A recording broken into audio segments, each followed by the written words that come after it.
Zubair bin Awam adalah salah seorang sahabat Nabi yang dijamin masuk surga. Zubair terlahir dengan nama Abu Abdullah Zubair bin Al-Awwam bin Khuwailid bin Asad bin Abdul Uzza bin Qusay. Ayah Zubair merupakan saudara laki-laki dari Aisyah istri Rasulullah, sehingga merupakan keponakan dari Khadijah. Adapun ibu Zubair bin Awam adalah Safiyah bin Abdul Muthalib, bibi dari Rasulullah. Zubair memiliki dua saudara laki-laki, yaitu Abdul, Kabah, dan Said. Zubair memeluk agama Islam di Mekah melalui perantara Abu Bakar As-Siddiq pada usia 15 tahun. Aurah dan Ibnu Al-Musaib mengatakan bahwa Zubair merupakan orang pertama yang berani menghunuskan pedang miliknya di jalan Allah Subhanahu wa Ta'ala. Saat Zubair mendengar seseorang berteriak bahwa Nabi Muhammad telah dibunuh, ia pun langsung keluar dari rumahnya dengan tangan mengacungkan pedang. Mengetahui hal tersebut, Rasulullah segera menemui Zubair bin Awam. "Wahai Zubair, ada apa?" tanya Rasulullah. "Saya baru saja mendengar kabar bahwa engkau telah dibunuh," jawab Zubair. "Lalu apa yang akan kamu lakukan?" tanya Nabi kembali. Zubair kemudian menjawab, "Saya akan balas dendam membunuh orang yang telah membunuh engkau." Ketika penyiksaan Quraisy kepada kaum muslimin semakin menjadi-jadi, Rasulullah Shallallahu Alaihi Wasallam memerintahkan mereka hijrah ke Habasyah. Zubair yang saat itu berusia 18 tahun ikut hijrah. Bahkan, ia hijrah ke Habasyah 2 kali. Kehidupan kaum muslimin yang tenang di Habasyah terganggu dengan adanya pemberontakan. Para sahabat Nabi berharap Raja Najasyi yang adil berhasil meredam pemberontakan itu. Mereka ingin mendapatkan berita secepatnya mengenai peperangan yang berlangsung di seberang sungai Nil itu. Namun, siapa yang berani berenang sungai yang sangat lebar itu untuk mengintai jalannya peperangan? Zubair yang usianya paling muda saat itu menawarkan diri. Sebagian sahabat meniupkan kirbah kantung air dari kulit sebagai pelampung. Dengan pelampung terpasang di dada, Zubair berenang menyeberangi sungai Nil. Saat para sahabat harap cemas, Zubair kembali. "Alhamdulillah, Allah memenangkan Raja Najasyi. Ia berhasil menumpas pemberontakan," kata Zubair disambut sujud syukur para sahabat. Zubair bin Awam selalu berperang bersama Rasulullah.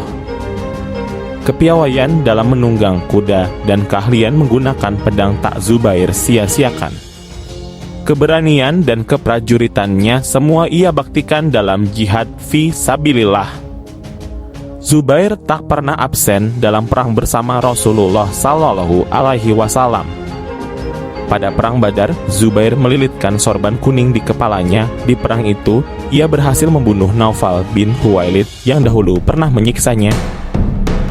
Perwira kafir Quraisy yang berjuluk Abu Zatukarsi itu mengenakan baju besi dan pelindung kepala yang menutup seluruh wajahnya kecuali kedua matanya. Perlindungannya yang kokoh membuat Ubaidah bin Sa'ad sulit terkena serangan. Namun, Zubair adalah kesatria muslim andalan. Dengan tombaknya, ia mengincar mata laki-laki itu.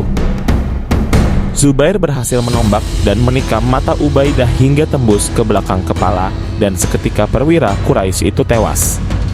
Zubair menginjak tubuh tak berdaya itu untuk mencabut tombaknya yang menghunjam hingga bengkok. Dalam perang Uhud, dia melakukan perang tanding melawan Talhah bin Abi Talhah Al-Abdari. Dua pihak yang bermusuhan itu saling mendekat untuk memulai perang yang akan berkecamuk. Talhah bin Abu Talhah Al-Abdari adalah penunggang kuda suku Quraisy yang paling berani. Orang-orang muslim menyebutnya Kapsul, katifah panglima berkuda terhebat.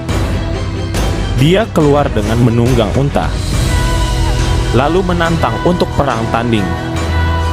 Namun tak seorang pun yang segera menyambut tantangannya karena takut terhadap keberaniannya itu. Akhirnya Az-Zubair maju menghampirinya. Dia tidak maju dengan perlahan-lahan, melainkan langsung melompat seperti seekor singa. Az-Zubair pun berada di atas unta Talha. Kemudian mereka jatuh dan Az-Zubair membanting tubuh Talha lalu membunuhnya. Pada perang Khandaq, Rasulullah butuh intelijen untuk memata-matai Bani Quraisyah.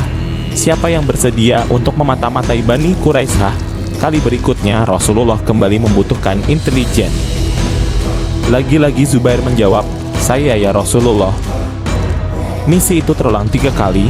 Lalu Rasulullah Shallallahu Alaihi Wasallam bersabda, "Setiap nabi memiliki hawari dan hawariku adalah Zubair bin Awam." Hawari Rasulullah ini terkenal sebagai orang yang paling berani dan kuat. Ali bin Abu Thalib mengatakan, orang yang paling berani di antara kami adalah Zubair. Az-Zubair juga mengikuti perang Yarmuk. Dia adalah sahabat yang paling utama dalam perang tersebut. Dia termasuk tokoh pasukan kuda dan orang yang pemberani di antara mereka. Sekelompok pasukannya berkumpul di hadapannya dan berkata, "Pimpinlah kami untuk menerobos barisan musuh, kami akan ikut di belakangmu." Zubair radhiyallahu anhu bertanya, "Apakah kalian sudah mantap?" Mereka menjawab, "Ya." Kemudian Zubair radhiyallahu anhu dan mereka pun berangkat menggempur pasukan musuh. Tatkala mereka menghadapi barisan-barisan pasukan Rum, mereka pun mundur. Tetapi Zubair radhiyallahu anhu pun maju, dan belum lama dia menerobos barisan-barisan pasukan musuh. Zubair radhiyallahu anhu muncul kembali dari sisi yang lain untuk kemudian kembali menuju para sahabatnya. Kemudian mereka datang kepadanya kedua kalinya, dan dia pun melakukan hal sama hingga ketika itu ia pun terkena 2 luka oleh senjata musuh pada bahunya. Zubair bin Awam adalah panglima perang Islam yang kekuatannya sama dengan 1000 pasukan. Setidaknya demikianlah yang dikatakan Umar ibnu Khattab.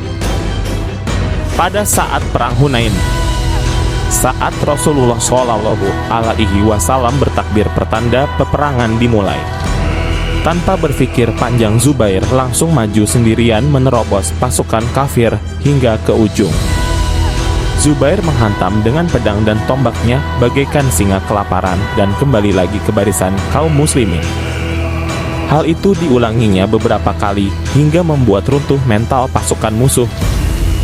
Sebagian besar ahli sejarah mengatakan bahwa kemenangan pada perang Hunain karena peran Zubair bin Awam yang dengan berani maju sendirian mengobrak-abrik pasukan musuh hingga musuh lari kocar-kacir.